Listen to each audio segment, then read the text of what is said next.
Abbaan mana kiyyaa jabuuti jira. Egaa irra dawwallaan bishaan ajaa'ganna kennan jeelma joollumateetu.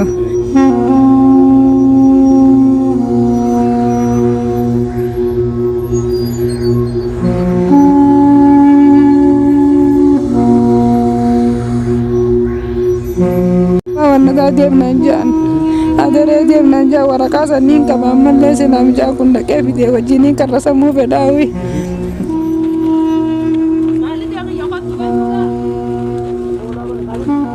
Kabajamtootaa fi hordoftoota keenya obboleettii teenya tana akka gargaaraniif waliif sheer godhaa. Nama viidiyoo kana arkitan osoo sheeriin goone biran dabrinaa keessaa waliif dabarsa. Galatoomaa horaa bulaa deemina.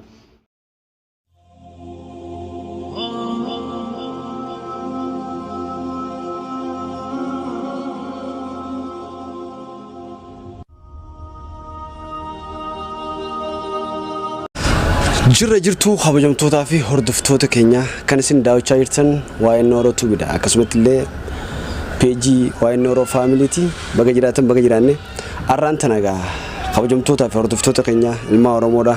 Warreen addunyaa keessatti addunyaa hundarratti argamtan kan biyya alaatii fi kan biyya keessaa baga jiraatan baga jiraanne arraan tanaa waan addaatiin dhufnee obboleettii teenya takka intala Oromoodha. Akkasumas illee nama rakkate san isinitti iyyachuu dhufne maaliif gargaaraa jechuudhaaf Oromoo waliif dhiiga waliif gaachana lammiidhaaf akkuma jaanitti obboleettiin teenya tun hedduu miidhamtee rakkachaa jirti. Saniifuu akka gargaartaniif fuula keessan dhufne akka gargaartanis abdii qabna. Kabajamtootaa fi hordoftoota keenya obboleettiin teenya tun abbaan mana ishee isii bira hin jiru. Akkasumas illee ijoollee guddifatti ijoollee daa'imman ijoollee xixiqqoo qabdi. Saniifuu ol kaatee namni isii gargaaruuf yookaan kaan ammoo isii cinaa dhaabbatullee waan hin jirreef jecha ilmaan Oromoo warreen addunyaarra jirtan kan biyya alaatii fi kan biyya keessaa akka cinaa dhaabbattan kabajaan isin gaafadhaa.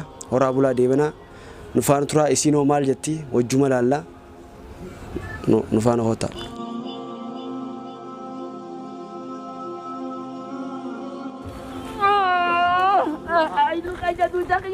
Suutu. Mudi bisa.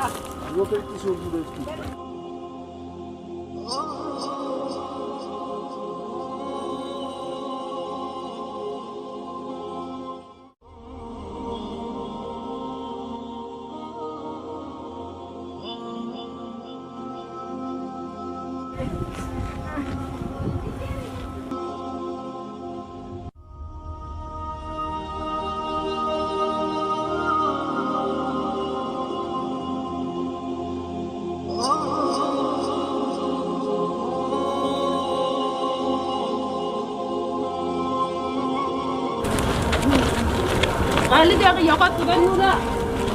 Oh, lama kali. Oh, tidak. Tapi bani ulama ni. Dah bapa lu.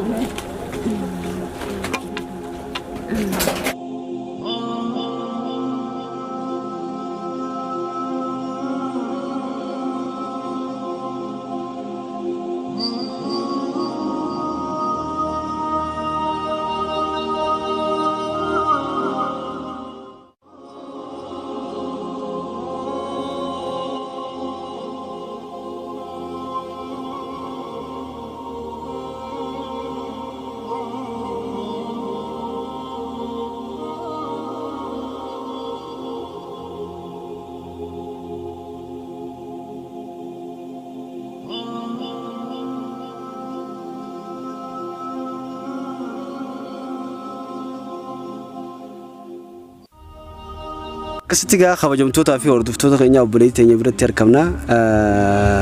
Akka gargaartan kabajaan isin gaafanna.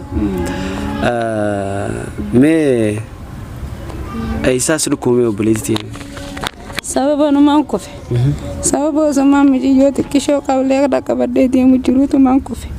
Kufnaan muddii lafee muddiitii fi lafee duudaa tanaatiitu akkana si dabeessanii deebitu naan jaa.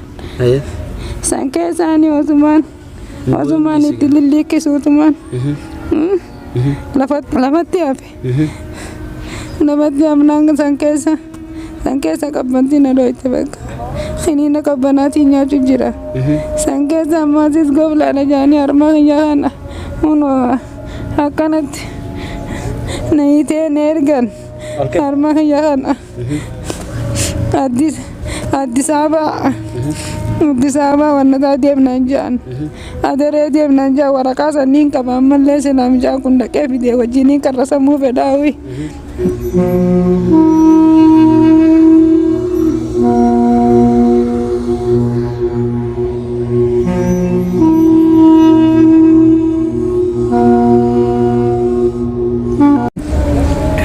Mallaqaan barbaada bee mallaqaan barbaada bee unoo mucayyoo tiyya unoo osoo harma kana narraa luytu mucayyoon tiyyaas qabamtee unoo mucayyoo tiyya. Okay, mucayyoon tee hangam takka? Ama takka. Isin dhukkuba amma dhiiga namaa qalee haqima keessanii naa keessaa jeetiin sheekaliyyiin kareefu na bira dhaabbatu san qarshii 200 kannee geessan dhiiga namaa feetii mucayyoon khalaas irra jirti mucayyoon naan jaa. Isii hoo isaa dhukkuba? Mucayyoon akkanuma qaamaan gad deemti mucayyoo sana qabbanaan laasisuu fedhaa jeen akkanuma qaamaan gad deemti mucayyoon. Mooraa kana keessa eenyu hojii galtan maata? Mooraa kana keessa abbaan manaa fedhu ni dhufa fedhu ni hafa. Eessa jirani? Dalagaa bikka bishaanii dalaga. Asuma jiramoo? Asuma keessa jiramu mana kana gala inni ni. Abbaan mana abbaan qe'ee. Abbaa qe'ee moo abbaa keeti? Abbaan mana kiyyaa Jabuuti jira. Egaa irra dawwallaan bishaan ajaa ganna kenaan jeelmayyoo feete. Joolluma teetu. Ati ganna kagaayiti tunni dabartii waan bishaan ajaa gadi naqu. Numaan fayyaa akkaan fayyattuu iti. Numaan guddifadhaan jee mana namaallee seenee itti guddifadhu. Jawaaba inni naan jee irratti hin edes irra dawwalee.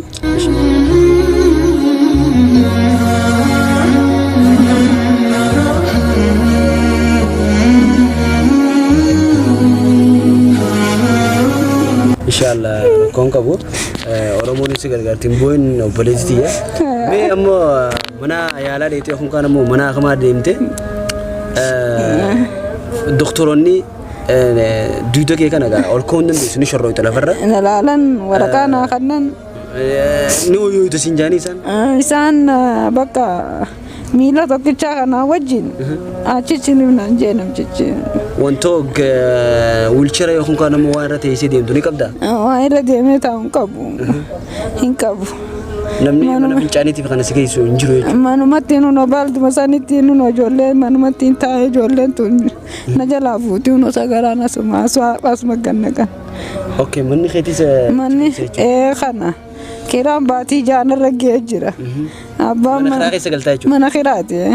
Kiraan baatii qarshii 600 gala. Abbaan mana egaa. Ijoollee mee qabdati? Furiin qaba dhiira lamaa fi uno. Kottu mee? Dhiira lamaa fi dhalaa lamaan qaba xiqqoo wajjin. Qaama kute kaniin ammaan tan ergeessa wajjin. Ijoolleen ta'e afurii jechuudha. Mee maqaan keenyati? Maqaan keenya? Rahama. Ati? Anas. Ummaan ta'e tun eega dhukkuba eegalte? Turte. Jechuun ammaan tana isinumaatu fincaan jalaa kaasee yookaan kaan ammoo bikkuma fincaan tufe kanatti namni si gargaaru hin jiru jechuusi malee. Okay, barnoota barachuu jirtaati? Meeqa baratta? Jaa. Daftaraa fi kana eenyu si bita? Daftaraa Usmaan naa bita. Uumama ta'e jechuudha. Rabbi isin haa fayyisu. Abbaan keessan isinif bilbilee waan isin gargaaruuf kanallee yaaliin godhu jechuudha. Mee obboleettii ammaan tana uummata Oromoo waan itti dhaamattu yookaan kaan immoo uummata Oromootiin wanni jechuu feetu maali? Obboleeyyan kiyya halaalanii na harkanii miti kun akkaanan jiruu fi kana haa. Kanumaafuu ilmaan kana jaaniituma akka gargaarsa naa godhaniin isaan kana. Micoon ta'e tun dhukkubsattee eenyutu hospitaala keessa galee? Obboleettii tiyya Riyaana. Saniitu hospitaala naa geessee Zaabodaatti Qaxoroosi Sagaraasi Zaabodaa jaaniin. Sagaraa gizee mana galchanii bobborra teessan Zaabodaa deebisan. Mujiyyoon bakka khalaas jirtiin jaaniin. Dhiiga namaa feetii jaaniin. Eega saadiyyaa fi Riyaanaan achi boonii mana dhufan. Ittiin himnu isii dhukkubu tan ammaasis. Waliin isii qabbana qabdu tan ammaasis. cinaachi kun walii wanna tataa jaanii na dho'isan michuma kanarraa hin dhage isumaa boo'ee dhufuun harka Oromiyaan teenya bara akkanatti dhiiga namaa itti naqi jennaan wayuun naqa bijeetiin iyyee be'e. Dhiiga namaa yoo itti naqanis bara rakkoon qabu dhiinni isaanii wal madaale. Michiyyoo fidiin agarsiisi jennaan michiyyoon laanna dho'isu jira malee jiruun jirtu michiyyoon. Eesiifti wanta neesiin amma hunoo fuudheetiin ashawwaan jira jettee amma magaalatti obboleettiin tiyya lafan geessu ookattiin deemtiin ookattiin deemtiin. Fakkeenyaaf ammaan tana abbaan mana keetiitis waan hin jirreef jecha jireenyi Itoophiyaa qaalee jira raashina mana keessaa hunkaan ammoo waan nyaataniif kana ijoollee tana mee atis dadhabdee jirta itti deemtee itti dalaguu hin dandeessu akkamitti jiraachuu jirtan fakkeenyaaf ollaatus ni kannamoo moomee haalli keessa jirtan waan nyaataniif kana akkam. An kanuma dhufeetu qarshantamii qarshii dhibbaa matuma jala na kaa'eetuma deema miskiiloo takka har'a bitannus kiiloo takka bibbitannus baastaa abba tokko yoo bibbitannees amma ganaman tana daabboo fi jinnichaa biteetii nyaachisee ammuun olaa kana namticha sheechicha sanii qarshii dhibba naa kanne hin jedha wacii sanumarraa hin bitee fi malee mana keessaa waan takka hin qabu mana keessaa raashinni hunoo seentanii ilaaluu dandeessan manni duwwaa waan takka wanni hin qabu hin jiru hunoo manni kana. Okay, kabajamtoota fi hordoftoota keenya hedduu nama gaddisiisa. Oboleettii teenya Rabbi haa fayyisu duraan dursee kan nuti barbaannu fayyaa isiiti. Manni isiin galtus gaa kilaasuma takka keessa galtanii? Kilaasuma takka yommuu kana. Ijoollee afuranan ta'e jechuudha. Ijoollee afuran xiyyaa wajji. Kilaasiilleen kilaasii guddaa miti yookaan kaan ammoo kanuma namni waa qabu yookaan kaan ammoo abbootiin qabeenyaa istoora yookaan kaan bikka meeshaa kaataniif yookaan kaan kushiinaa godhatanii ol seenneeti laalla kushiinaan keessa nooyisa bikka naanti yeeshoo manuma keessa kushiina seennee ilaaluu dandeenya seentanii ilaaluu dandeessan mana hunoo jirkaannan qiyyaasa dhajiru. Egaa kabajamtootaa fi hordoftoota keenyaa manni isiin galtus kunoo mana kana manni kun meetira 10 ga'u yookaan kaan ammoo meetira 8 ga'u. Saniifuu mana kana keessa galtii ijoollee afuranii hojii san gubbaarraa manni kun mana kiraati. Kabajamtootaa fi hordoftoota keenyaa kun kaan ammoo ilmaan Oromoo marti keessanuu akka obboleettii teenya tana cinaa dhaabbattan bikka mana nyaataa kun kaan ammoo kushiinaa bikka waa itti godhatu. Saniifuu mana keessa waan afatanii fi kun kaan ammoo waan uffatan sallaalla nufaanu turaan afya. Raafeenya. Kana ofirraa baasa. Kabajamtoota fi hordoftoota keenyaa kunoo bikki isaan galanis kana dawaan isiitis obboleettii teenya asuma ijoollee afurii hojii kunoo shawlaan isiitis asuma gara qaba shawlaan isiitis kana asuma keessa nyaata godhatti asumatti gaa fincaan illee wanta fincaan illee asumatti fincaantii yookaan kaan ammoo ijoollee isii jalaa fuudha maashaallah ijoolleen isii cinaan kun gurguddoodha afanni isaan irra rafanis kana manni isaanii gaa akkuma reebu isin hin jee meetira 10 ga'u fakkeenyaaf hayaasichi hafe taakku tokko yoo fuune 2 3 4 meetira 5 yookaan kaan ammoo mana xiqqaa kana keessa galanii hedduu nama gaddisiisa obboleettii teenya Rabbi naa fayyisu. Akkaawuntii isiitis isiniif keessee jirti akkaawuntiin maqaa isiitiin jira akkaawuntuma kanarratti gargaaraan afeerraa keenya. Egaa mana sarkinee jirra waa hundaa'u hedduu rakkoo guddaa keessa jirta fakkeenyaaf Rabbi si haa fayyisu inshaallahu ta'ala ni fayyita. Akkaawuntii ni qabdaa mi? Ni qaba. Haye akkaawuntiin kee iftuu jala na fakkaate. Iftuu Abdurazaaq. Kuno akkaawuntiin isiitis kana maqaa isiitiin jira warreen gargaaru feetan akkaawuntii kanarratti ergitan akkaawuntii biraa ni qabdaa ka baankii biraa? Ka baankii biraa baankii wannataatiin qaba. Oromiyaan qaba. Oromiyaan qabdu bakka kanumarratti gargaaruu dandeessan Itoophiyaa baankii daldala Itoophiyaati. Kuno akkaawuntiin isiitis kana isiniif maxxansina lakkoofsa isiitiif kana lakkoofsa bilbilaatis viidiyoo kana jala isiniif goona. Kabajamtootaa fi hordoftoota keenya akkasumatti illee ilmaa Oromoo wanni isin beekuu qabdan fayyaan faaya obboleettiin teenya tun gaafa fayyaa qabdu ceetee ilmaan isii guddifachuu turte arraan tan akka carraatee yoonii fi dhukkubsattee jiraatillee akkuma isin ilmoo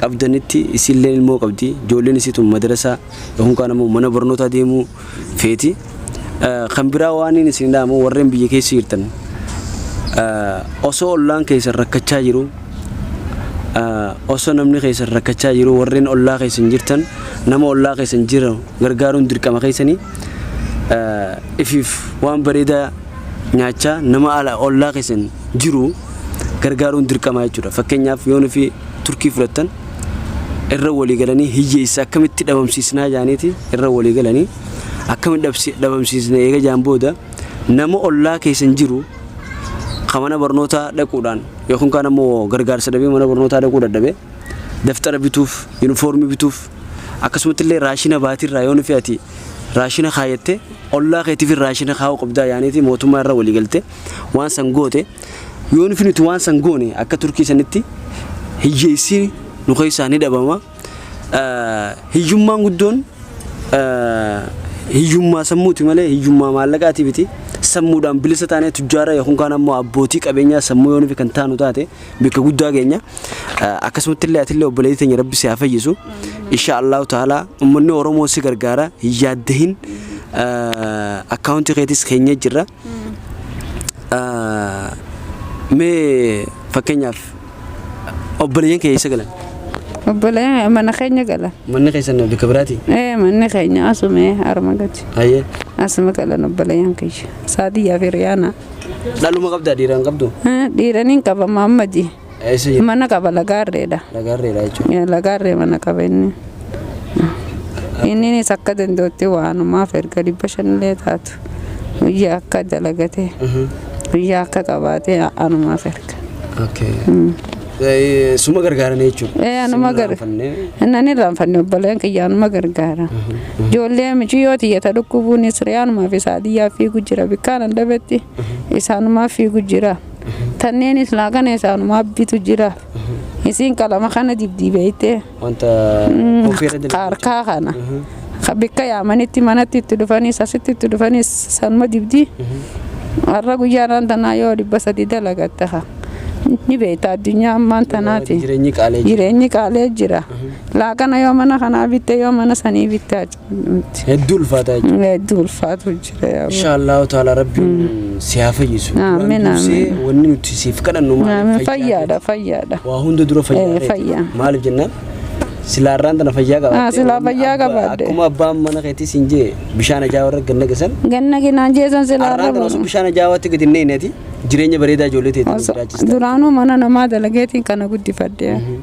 mana namaa niin dalagadda gizeen mana namaa daddabee Bukaarattiin deema Bukaararraa gizeen daddabee karayyuu dalagaattiin beeka jinnicha karaarra taa'eetiin gurguradda sanii achitti hogguun achi deemaree salbaachii ganna qaddeetiin gurguradda bakka bikkuma dalagaan ittiin dadhabe ni jijjiirra dalagaa tana deemeen duraanuu karayyutti mokkoree baradde jireenyuma xiyyaa'uu ni guddisa jeetiin deemee hunoo booddee muddii citee akkana ta'e hunola fakkeenyaaf mantana muddiin egaa kuftee booda harmatti kaansar kana akkamitti dhufuu dandeeme kaansar kana akka ittiin dhufuu danda'e kana beeku osumaan luusisu jiruutuma uraana baase harmuu kana na jabaataan jee armii ati michiyyoo si deeqqifate manaan jette michiyyoo si deeqqifate halka si deeqqifate osuma jettuutuma asiin afaan na godhate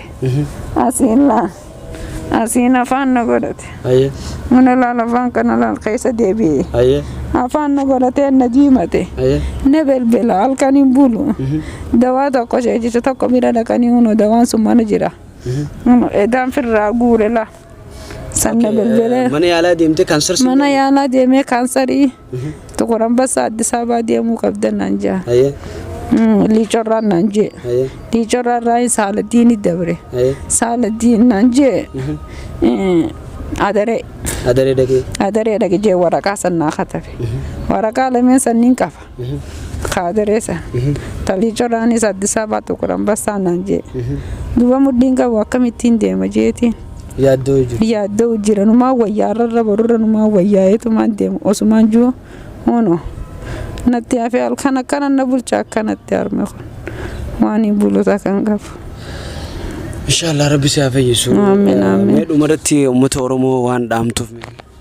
Obboleeyyan kiyya kaa bikka maraa jiru hundaanuu kaa laalanii na harkanii obboleettii teessan bikka jirtanitti gargaaraddaati. Fayyifaddaa fayyaan tarabbiitiin jaawee tanuma dhaamuu fi qaba kaa ilmaan kiyya kanaa wajjin na gargaaraa. Kun darbinaan jeefanii waan darbuu garaa waa dhale tanaan dhaamuu fedhaaf obboleeyyan kiyyaaf. Saniifuu kabajamtootaa fi hordoftoota keenyaa akka gargaartan abdii qabna. Hedduu nama gaddisiisa jireenyi lafaa isuma kana saniifuu hin boo'inaatiis maaliif jennaan ni fayyada inshallah uummanni Oromoo si bira jira. Kabajamtootaa fi hordoftoota keenyaa viidiyoon keenya kanarraan tana asumarra raawwata inshallah isii fayyitee yookiin kaan ammoo isii Rabbi fayyisee ijoolleen isiitis wayyooyitee ijoolleen isiitis barnoota guddaa barattee bikka guddaa geessu abdii qabna. Isii fayyitees Rabbi nu agarsiisu yoo nuuf danda'ame isii mana yaalaa geessinu fi kana kanaas isiniif waraabna nu faana turaan afeerraa keenya hanga viidiyoo biraa wal agarratti. Assalaamu alaykum wa rahmatullahi wa barakaatuh.